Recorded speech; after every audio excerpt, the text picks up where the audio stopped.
Voilà, donc ici, qu'est-ce qu'on fait? Donc, j'ai déjà effectué les calculs pour le mois en cours, donc vous pouvez vérifier le mois M1. J'ai effectivement fait le même calcul pour la moyenne pour l'année 2022 et aussi pour l'objectif pour le premier mois que voici. Donc, vous pouvez vérifier vos calculs pour vous rassurer que vous avez obtenu les mêmes résultats que moi. Donc, ici, une petite erreur puisque ces indicateurs-ci sont obtenus en pourcentage. Je n'ai pas besoin de mettre la formule arrondie. Je vais juste effacer ça. Voilà, entrée. Et ici, je peux copier ceci. Je colle là. Voilà. Colle là. Voilà, très bien. Donc, une fois les calculs effectués, il ne nous reste plus qu'à faire le tableau de bord. Donc, je clique ici sur cette feuille scorecard, à faire le tableau de bord stratégique ici. La première chose, nous devons insérer une combo box. Donc, je vais ici à l'onglet développeur, groupe contrôle, je vais insérer une zone de liste déroulante. Voilà. Voilà. Ensuite, qu'est-ce que je fais? Un clic droit, format de contrôle, et je vais intégrer à ma combo box les années en fonction desquelles je vais restituer mes indicateurs. Donc les années, les voici dans la feuille paramètres. Les voici, c'est pour ça que j'ai mis ici combo box année. Donc, je sélectionne les années de ma entry list. Ensuite, la cellule liée, toujours ici au paramètre, c'est la position de l'année. Donc, je prends ça et je valide. Très bien. Donc, comme on peut voir ici, voilà, j'ai déjà les années dans ma liste déroulante. Très bien. Ensuite, ici, il ne reste plus qu'à ressortir les indicateurs. Première chose, c'est l'évolution des indicateurs sur les mois. Donc, par exemple, on prend les frais par employé. Je vais ici insérer simplement un graphique Sparkline. Voilà. Dans ma plage de données, la voici. Ici, on va prendre tous les mois sur l'année. Voilà. Très bien. Donc là, on peut voir l'évolution des frais par employé. Très bien. Donc, je peux, sur le mois, sur l'année. Voilà. Donc, je peux maintenant incrémenter ça jusqu'ici. Très bien. Donc, ensuite, les réaliser, c'est simple. Je peux juste faire un renvoi. Le réaliser frais par employé, la moyenne, c'est ça.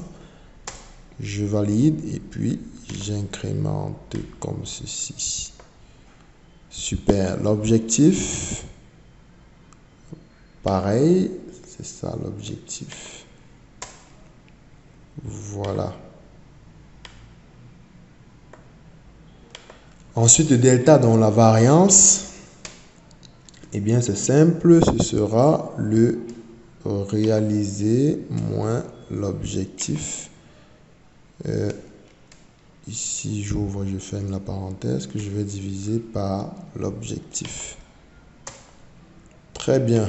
Donc, je peux incrémenter ici vers le bas. Très bien. Donc, ici, pour que nous puissions avoir pour que ce soit visuellement plus intéressant, je vais ajouter un feu. Donc, grâce aux mises en forme conditionnelles, je vais ajouter un feu. Donc, je viens simplement ici, nouvelle règle. Je vais prendre jeu d'icône. Et voilà, jeu d'icône ici, je vais prendre... bien, les valeurs sont déjà en pourcentage. Donc, je vais juste ici, qu'est-ce que je vais faire? Je vais juste mettre l'intervalle que nous nous sommes fixés. Donc, l'intervalle, c'est ce que j'ai ici. Voilà, l'intervalle, c'est ce que j'ai ici. On a dit 0%, donc de 0 jusqu'à 49. Donc, 0 de 50 exclu en descendant jusqu'à 0, c'est rouge. De 50 jusqu'à 75 exclu, c'est jaune. Et de 75 jusqu'à 100%, c'est vert. Très bien. Donc, je reviens ici sur ma feuille. Voilà, donc ici, simplement, je vais donc inscrire la valeur 75. Donc, si c'est supérieur ou égal à 75%, c'est vert. Donc, je peux prendre cette icône ici, vert, voilà. Maintenant, si c'est voilà, si c'est inférieur à 75 et égal à 50, ce sera jaune. Voilà. Et ensuite, nous serons le rouge dans le dernier cas. Très bien. Donc, c'est bon, je peux valider ici. Très bien.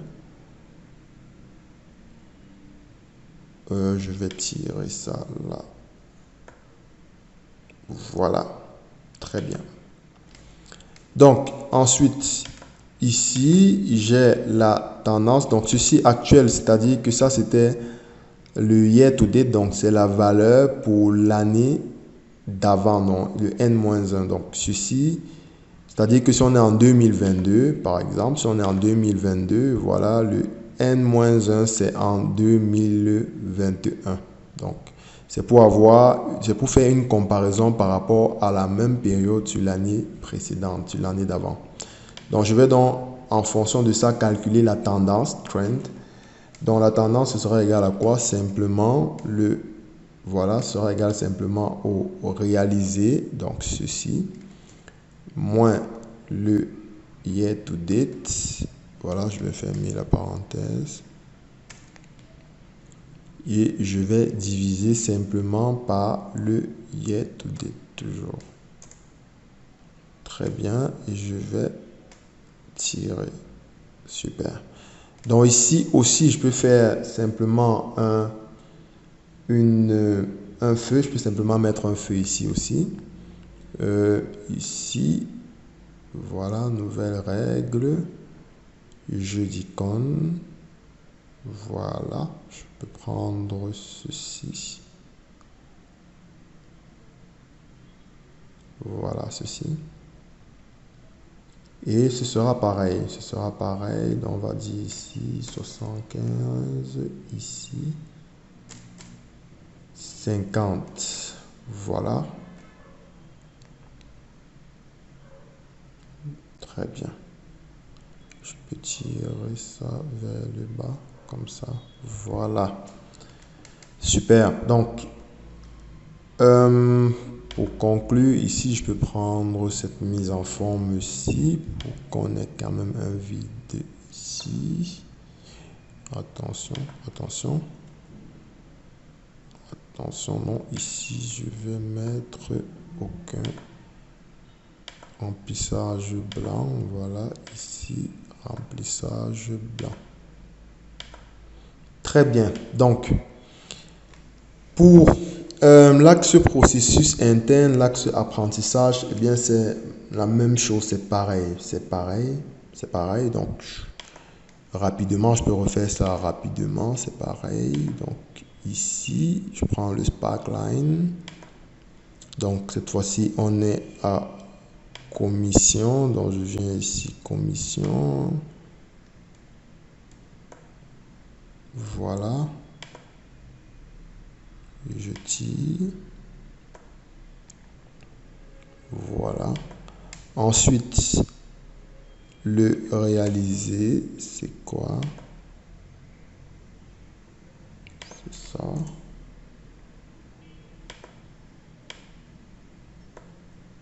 Ensuite, l'objectif, c'est bien ceci.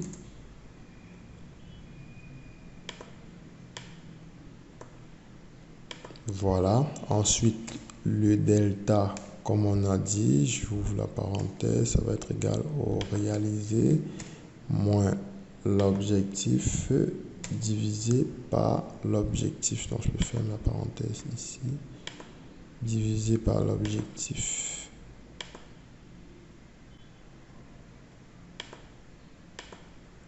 Attention. Je reprends rapidement. Égal, j'ouvre la parenthèse, réaliser, moins l'objectif. Voilà, pourquoi ça me fait ça? Voilà. Divisé par l'objectif. Bon, je peux écrire ça ici vite fait. Voilà. Très bien, je tire vers le bas. Ensuite, mise en forme conditionnelle. Voilà, je d'icône. Voilà. Je vais prendre ça. Ici, comme on a dit, 75. Ici, 50. Voilà.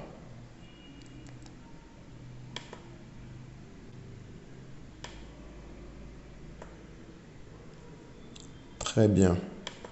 Ensuite, il ne nous reste plus qu'à faire la tendance, le trend. Ça, moins ceci. Je ferme.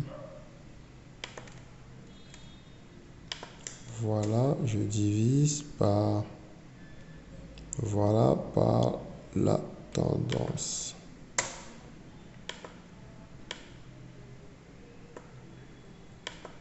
Ok, donc ici pareil.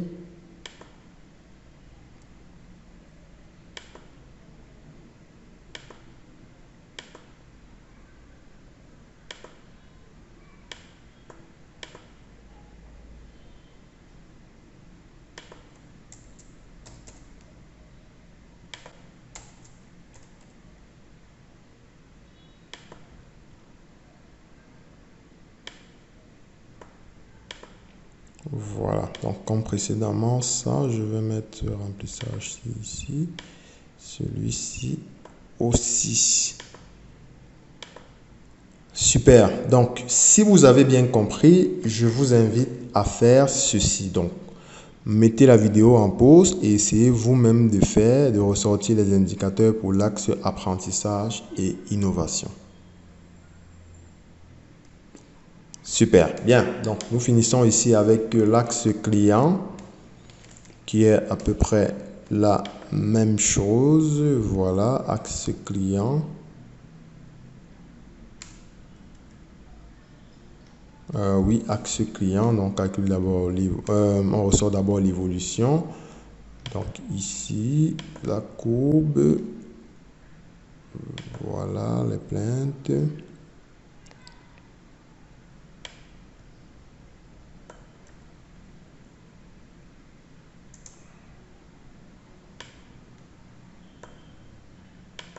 Voilà, ici le réaliser, le voilà.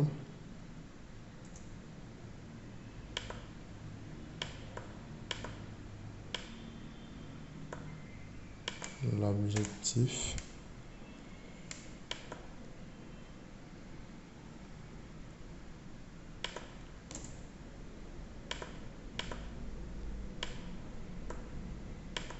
Voilà, ensuite le delta.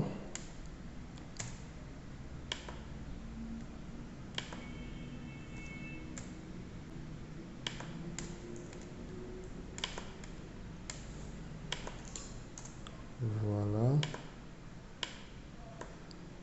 Donc ici, nous avons des mises en forme conditionnelle.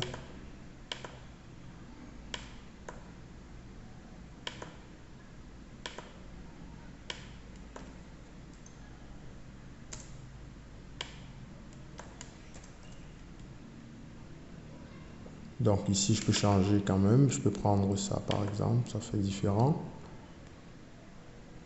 Voilà.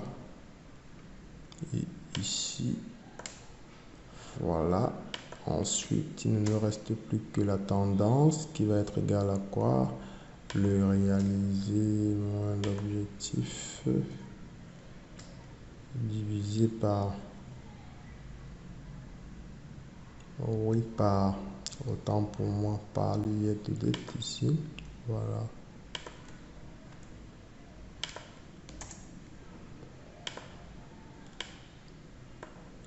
Et ensuite, pareil, ici.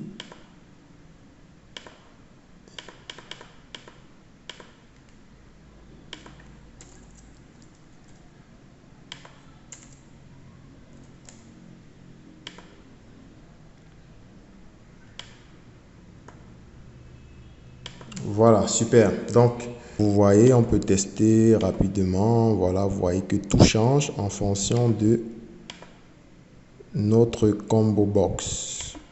Voilà.